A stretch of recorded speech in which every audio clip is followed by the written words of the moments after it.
Hello everyone, this is me Shalini. Welcome to the Legal Lens. As we all know कि India और पाकिस्तान के बीच में कुछ युद्ध जैसी स्थिति उत्पन्न हो चुकी है और हम ये भी जानते हैं कि ये युद्ध की स्थिति और ये जो टसल चल रहा है वो किस वजह से क्रिएट हुआ है। जो पाकिस्तान के द्वारा जो टेरर एक्टिविटीज़ की गई थी पहलगाम में टूरिस्ट के ऊपर, तो इसी के कॉन्सिक्वेंस में यहाँ पे इंडिया की तरफ से ऑपरेशन सिंदूर लॉन्च किया गया था, जिसके बाद से पाकिस्तान की साइड से भी काफ़ी बैकफायरिंग आने लगी थी। तो आज हम इसी कंसर्न में देखेंगे कि इंडिया और पाकिस्तान के बीच में कब से कौन कौन से टसल चलते आ रहे हैं। हम देखते हैं कि जब से इंडिया इंडिपेंडेंट हुआ है और कश्मीर का मुद्दा पाकिस्तान और इंडिया के बीच में हमेशा से बना रहा है। तो आज हम वही पूरी टाइमलाइन को देखने वाले हैं कि जब से इंडिया आज़ाद हुआ है और पाकिस्तान नया देश बन के तैयार हुआ है, तब से इंडिया और पाकिस्तान के बीच में क्या क्या टसल हुए हैं, क्या क्या वॉर हुए हैं। So let's have a look. तो हम देखते हैं कि फर्स्ट कश्मीर वॉर जो है वो 1947-48 में ही स्टार्ट हो गया था, क्योंकि जब इंडिया आज़ाद हुआ था और पाकिस्तान अलग देश बन के तैयार हुआ था, तभी से ही यहाँ पे टसल जो है वो क्रिएट हो गए थे। सबसे पहला जो कश्मीर को लेने के लिए जो पाकिस्तान के साइड से एक ऑपरेशन चलाया गया था, उसका ऑपरेशन का नाम रखा गया था ऑपरेशन गुलमर्ग, जो पाकिस्तान के साइड से चलाया गया था। This operation is to purpose covert operation by Pakistan using tribal militants to invade Kashmir. ठीक है, तो बेसिकली जो कश्मीर है उसके ट्राइबल मिलिटेंट्स को यूज़ करके कश्मीर को वापस जोड़ने की कोशिश की गई थी। इंडिया ने उसके कॉन्सिक्वेंस में ऑपरेशन रेस्क्यू लॉन्च किया था। इस ऑपरेशन रेस्क्यू का मेन गोल था airlift Indian troops to defend Srinagar after Maharaja signed the instrument of accession. इसका आउटकम हुआ था secure the Kashmir valley and protected Srinagar airport. उसके बाद होता है सेकेंड इंडिया पाकिस्तान वॉर, जो 1965 में हुआ था। इस ऑपरेशन का नाम पाकिस्तान के साइड से रखा गया था ऑपरेशन जिब्राल्टर, जिसमें Pakistan sent disguised soldier into Jammu and Kashmir to incite insurgency. ये फेल्ड हो गए थे as locals did not support it. फिर दूसरा ऑपरेशन के द्वारा लॉन्च किया गया operation Grand Slam, which is offensive towards Akhnoor and aiming to cut off Jammu from Kashmir, और ये फेल हो गया था due to poor coordination and resistance by Indian forces. उसके बाद आया, अब जब ये दो ऑपरेशन पाकिस्तान के द्वारा चलाए गए थे, तो उसके रिटेलिएशन में इंडिया के द्वारा ऑपरेशन रिडल चलाया गया था। India's counter offensive on multiple fronts including Punjab and Rajasthan. इसका रिजल्ट हुआ था कि Indian forces capture significant territory in Pakistan before cease fire. तो हम देखते हैं कि जो कश्मीर है वो दो पार्ट्स में है, एक पाकिस्तान ऑक्यूपाइड कश्मीर है और एक जो है वो इंडिया के टेरिटरी में आता है। तो ये उसी की बात हो रही। थर्ड इंडिया पाकिस्तान वॉर 1971 में हुआ था, which is also known as Bangladesh liberation war. यहाँ पे पाकिस्तान के साइड से ऑपरेशन सर्च लाइट लॉन्च किया गया था, which is brutal crackdown on Bengali nationalist in East Pakistan. ठीक है, सिंस मार्च 1971, और ये ट्रिगर किया था refugee crisis and India's intervention. इसके रिटेलिएशन में इंडिया के द्वारा ऑपरेशन जैकपॉट लॉन्च किया गया था, जिसे मुक्ति बाहिनी भी कहते हैं। This is the coordinated sabotage operation on Pakistani naval assets in East Pakistan. उसके बाद ऑपरेशन कैक्टस लिली लॉन्च किया गया था इंडिया के साइड से, which is full scale Indian military operation on both eastern and western fronts and rapid movement lead to liberation of Bangladesh. Next operation launch किया गया था ऑपरेशन ट्राइडेंट, जो December 4, 1971 में लॉन्च किया गया था। It is surprise attack by Indian navy on Karachi harbour and destroyed Pakistan ships and oil depots. इसी को सेलिब्रेट किया गया as a navy day in India.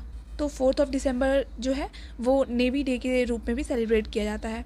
Next है ऑपरेशन पाइथन, ये December 8, 1971 में हुआ था from India, and in this operation follow up naval strike on Karachi to destroy remaining fuel reserves and severely crippled Pakistan's western naval operation. Next था fourth conflict जो हुआ था वो है कारगिल कॉन्फ्लिक्ट, जो 1999 में हुआ था, जहाँ पे पाकिस्तान के द्वारा ऑपरेशन बदर नाम दिया गया था। It was a planned infiltration by Pakistani troops militant into Indian position in Kargil sector. उसके रिटेलिएशन में इंडिया के द्वारा ऑपरेशन विजय लॉन्च किया गया था। उसके रिटेलिएशन में इंडिया के द्वारा ऑपरेशन विजय लॉन्च किया गया। उसके रिटेलिएशन में इंडिया के द्वारा ऑपरेशन विजय लॉन्च किया गया था with the objective of evict Pakistani infiltration from Indian territory. और इसका रिजल्ट हुआ था कि इंडिया को कंप्लीट सक्सेस मिली थी, India's regain control of all post. Next, operation सफेद सागर, इसी के रिटेलिएशन में इंडिया के द्वारा फिर से लॉन्च किया गया था, which is IAF's role in Kargil conflict.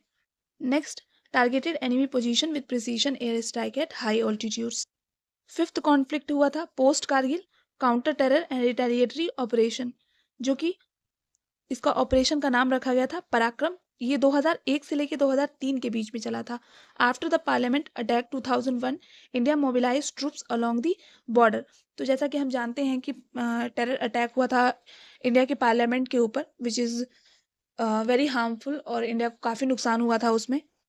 It was largest military mobilisation since 1971 war and no direct conflict occurred but it is pressured Pakistan diplomatically. Next हुआ सर्जिकल स्ट्राइक, जो 2016 में हुआ। पोस्ट उरी अटैक रिस्पॉन्स था ये। In retaliation to the Uri terror attack, India carried out surgical strikes across LOC in PoK, and इसका objective था destroy terror launch pads, which is conducted by para special forces, and government officially acknowledge the strikes, marking the strategic shift to doctrine. Next conflict था Balakot air strike 2019 में, जहाँ पे Pulwama terror attack किया गया था हमारे सैनिकों के ऊपर, जिसमें बहुत सारे सैनिकों की जान चली गई थी। तो उसके ही रिटेलिएशन में इंडिया के द्वारा ऑपरेशन बंदर लॉन्च किया गया था, जो कि अनऑफिशियल कोड नेम था। In response to the Pulwama terror attack, Indian air force carried out air strike on Jaish e Mohammed camps in Balakot, Pakistan. It was the first aerial strike across LOC since 1971 and marked India's willingness to strike inside Pakistani terror without escalation into full-scale war. अब जैसा कि हम जानते हैं कि 22 अप्रैल को पहलगाम में terror attack हुआ था, जिसमें बहुत सारे टूरिस्ट, लगभग 26-28 टूरिस्ट की जान चली गई थी, जिन्हें वहाँ उन्हें रिलीजन के बेस पे, रिलीजन उनका पूछते हुए गोली मार दी गई थी, और टेररिस्ट के द्वारा कलमा रिसाइट करने के लिए भी बोला गया था। कुछ ऐसी एक्टिविटीज़ हुई थी जो कि very brutal kind of activity. उसी के रिटेलिएशन में इंडिया के द्वारा ऑपरेशन सिंदूर लॉन्च किया गया था, जिसमें 7 मई की रात में, जिसमें पाकिस्तान के बहुत सारे टेरर के जो ठिकाने थे उनको टारगेट किया गया था और उन्हें डिस्ट्रॉय किया गया। चलिए एक बार देखते हैं कि कौन कौन सी साइट्स थी जहाँ के टेरर कैंप्स पे इंडिया के द्वारा ऑपरेशन सिंदूर किया गया था। पहला था बहावलपुर, दूसरा मरकाज ताइबा जो मुद्रिक में है, और फिर था सरजल जो तेहरा कलान में है, फिर है महमूना जोया जो सियालकोट में है, फिर है मरकाज अहले हदीथ जो बरनाला, फिर मरकाज अब्बास जो कोटी में है, मस्कर रहेल साहिद जो कोतली में है, एंड सवाई नल्ला कैंप जो मुजफ्फराबाद में है, एंड सईदन बिलाल कैंप जो मुजफ्फराबाद में है। तो ये सारे ही टेरर कैंप्स थे जिसे इंडिया ने ऑपरेशन सिंदूर के द्वारा डिस्ट्रॉय कर दिया था, उसे नस्ते नाबूद कर दिया। So this was all for today. ये थी सारी ही टाइमलाइंस जो इंडिया और पाकिस्तान के बीच में सिंस इंडिपेंडेंस टसल जो चले आ रहे हैं उनके बारे में। नेक्स्ट वीडियो में हम किसी और टॉपिक पे डिस्कस करेंगे। तब तक के लिए keep learning, keep shining, all the best, thank you.